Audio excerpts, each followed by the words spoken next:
Non, on dit pas la danse du ventre parce que c'est assez péjoratif pour les danseuses orientales. On dit pas danse du ventre. C'est même assez vulgaire. On dira plutôt le baladi ou la danse orientale. Ça t'apprendra. On va la refaire. Non, toutes les musiques que vous entendez au cours de cette semaine sont des musiques qui datent de l'époque, pile 1985, les 30 ans de Télématin. Et là, vous avez aperçu Myriam.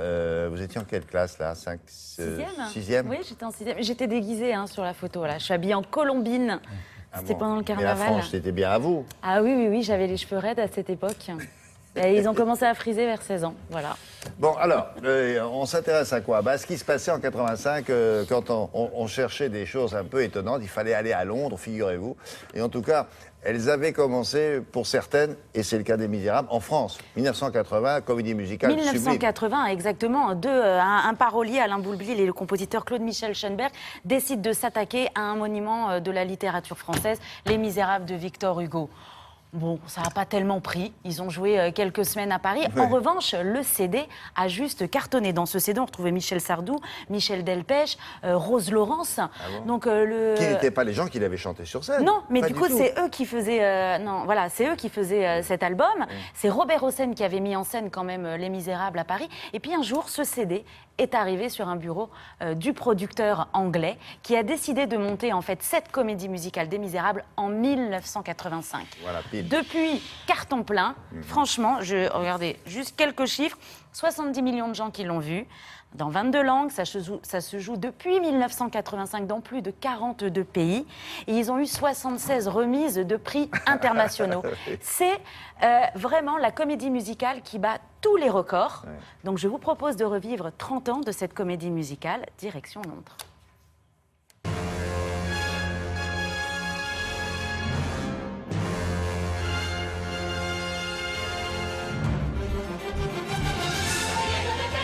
En 1985, tout le monde nous disait que c'était un peu farfelu comme projet et que ça ne marcherait jamais.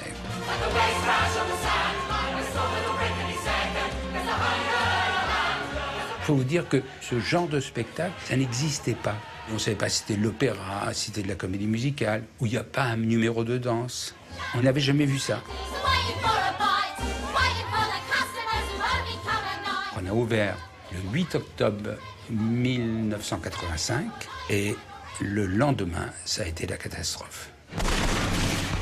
On a lu les journaux, ils avaient utilisé le mot les misérables du genre les idiots, les imbéciles et tout était mauvais, quoi. On disait ça y est, c'est foutu. Et à l'époque, il n'y avait pas de portable, évidemment, et on voulait connaître les conséquences sur le box-office d'une telle descente systématique du spectacle.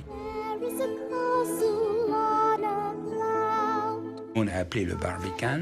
Il y a eu 5000 appels ce matin. On a pratiquement vendu les 2 mois. Et personne ne sait ici ce qui se passe. Parce que, envers et contre tous, même les mauvaises critiques donnaient envie aux gens de voir ce spectacle. Il faut vous dire qu'on avait eu la veille de la première une attachée de presse extraordinaire qui, pour une soirée de bienfaisance, était venue. C'était la princesse Diana qui nous avait fait une pub fantastique.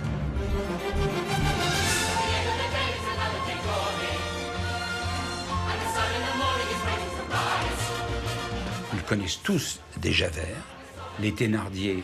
Moi, j'en connais des péteurs de Thénardier dans le monde. Au Japon, la notion de spiritualité et de Dieu n'est pas la même que la nôtre.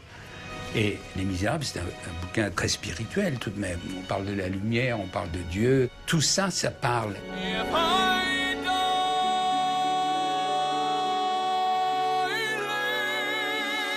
J'avais décidé de faire quelque chose qui avait le goût un peu des opéras du 19e siècle, bien que moi j'étais un compositeur et un auteur de chansons des années 80, mais je me suis laissé entraîner par le fleuve du bouquin.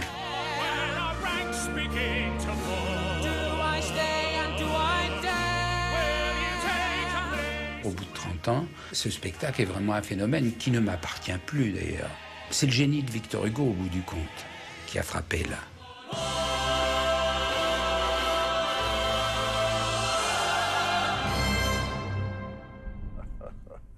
Sublime.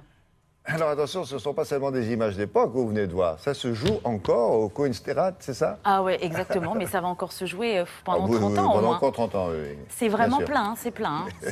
J'y suis allée, je confirme, c'est plein dans la salle. Vous l'aviez jamais vu là-bas? Jamais vu, mais j'ai vécu le truc, j'ai pleuré, j'ai ri, mais j'ai adoré, quoi. Mais j'ai et là encore, adoré. ça marche encore mieux dans ce pays-là que chez nous. Très bien. Mademoiselle Laura du Web qui nous a expliqué tout à l'heure que le Web, le 3W, ça date... De 1989, William. Voilà, pas loin. Ce que je voulais vous dire, c'est qu'il y a 477 milliards de sites qui ont été créés et ces sites disparaissent. Est-ce que vous vous souvenez du premier site de Télématin? Parce qu'on était un des premiers à l'avoir. Il y a un site qui s'appelle Wayback Machine qui permet de retrouver tous ces sites qui n'existent plus. C'est un peu l'INA du site web. Mais voilà, j'ai retrouvé le premier site de Télématin. Mais c'est tout? Eh ben, on n'avait pas grand-chose au départ. Ah Il y avait ouais, déjà- c'était maigre, hein? C'était maigre, mais voilà ouais. notre premier site internet. Oh là, il n'y avait pas une petite musique qui allait avec non? Non, non, c'était non. vraiment... Déjà, on avait le contenu des chroniques, ce qui était déjà énorme. Ouais. Ça date de 2000, on était une des premières émissions à avoir Ah oui, vrai. avoir un site notre internet, site hein. internet. C'est exact. Merci beaucoup. Allez, on continue. On va s'intéresser au